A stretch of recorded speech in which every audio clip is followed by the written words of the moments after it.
Hello बच्चों, आज की कक्षा में आप हिंदी व्याकरण की पुस्तक से पाठ 1 भाषा व व्याकरण की पुनरावृत्ति करेंगे। यह पाठ पृष्ठ संख्या 6 से 8 में दिया गया है। तो चलिए हम आगे चलते हैं अपने पाठ की ओर। बच्चों, भाषा को अंग्रेज़ी में लैंग्वेज एवं व्याकरण को ग्रामर कहते हैं। इस पाठ में सबसे ऊपर 2 दृश्य दिखाए गए हैं, जिसमें कि प्रथम दृश्य में माँ अपने बच्चे से बात कर रही होती है और दूसरे दृश्य में 2 मित्र आपस में टेलीफोन पर वार्ता कर रहे होते हैं। दोनों दृश्यों में वे दोनों एक भाषा का प्रयोग कर रहे हैं। अगले दृश्य में एक लड़का पत्र लिख रहा है व दूसरे दृश्य में एक लड़का पुस्तक पढ़ रहा है। यानी भाषा में बोला जाता है, सुना जाता है, लिखा जाता है और पढ़ा जाता है। अब आइए इधर हम देखते हैं परिभाषा। भाषा की परिभाषा क्या है? मन की बात प्रकट करने के साधन को भाषा कहते हैं। हम भाषा में बोलकर व लिखकर अपने मन की बात प्रकट करते हैं तथा सुनकर व पढ़कर दूसरों के मन की बात जानते हैं।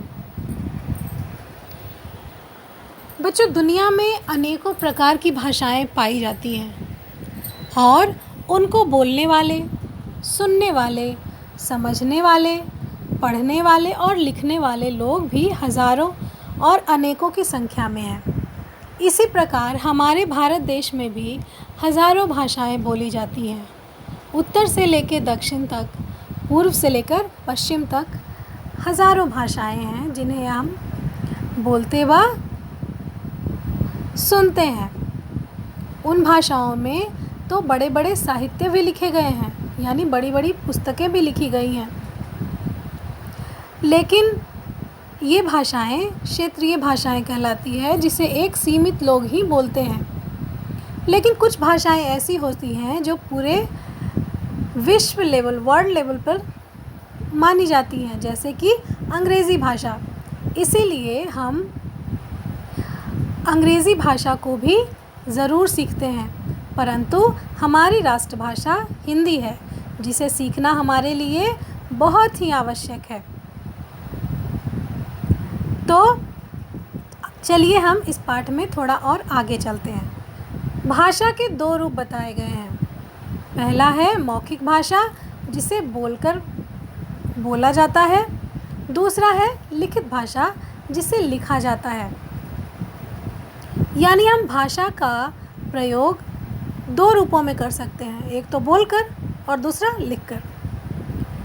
हिंदी हमारे भारतवर्ष में सबसे ज़्यादा बोली जाने वाली भाषा है, क्योंकि हमारा देश बड़ा है।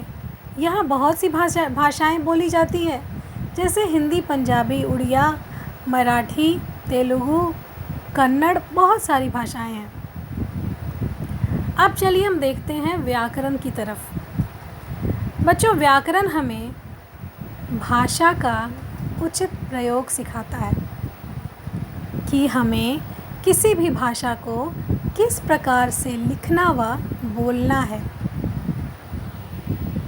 यदि हम भाषा को सीखने के बाद भी उसे गलत तरीके से लिखते हैं, उसे गलत तरीके से बोलते हैं, तो भाषा सीखना निरर्थक हो जाएगा, यानी व्यर्थ हो जाएगा। इसलिए भाषा में व्याकरण पर बहुत ही जोर दिया जाता है, ताकि हम जो भी भाषा बोल रहे हैं, सुन रहे हैं या लिख रहे हैं, वो शुद्ध हो, उसमें शुद्धता का पुट हो। तो चलिए देखते हैं भाषा गलत और सही कैसे हो सकती है। तो वो इस प्रकार हो सकती है। सबसे पहले हम बाईं तरफ देखते हैं कि गलत भाषा लिखी गई है और दाहिनी तरफ कॉलम ख में सही भाषा लिखी गई है। गलत भाषा क्या है? गलत भाषा है माताजी आ रही हैं, रहे हैं। यहाँ गौर फरमाने वाली चीज़ है कि माताजी आ रहे हैं, क्योंकि यहाँ माताजी स्त्रीलिंग है।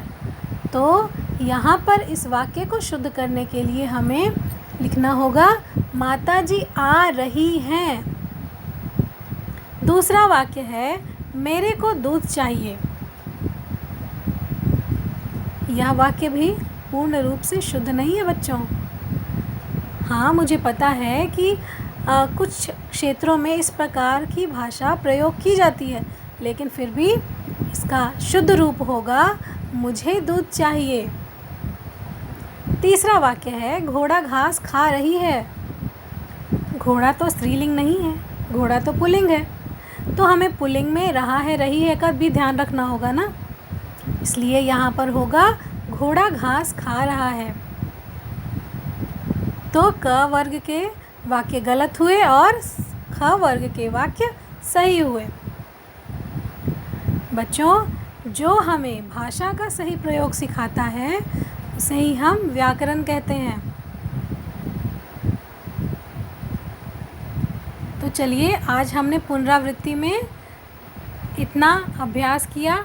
उसके बाद हम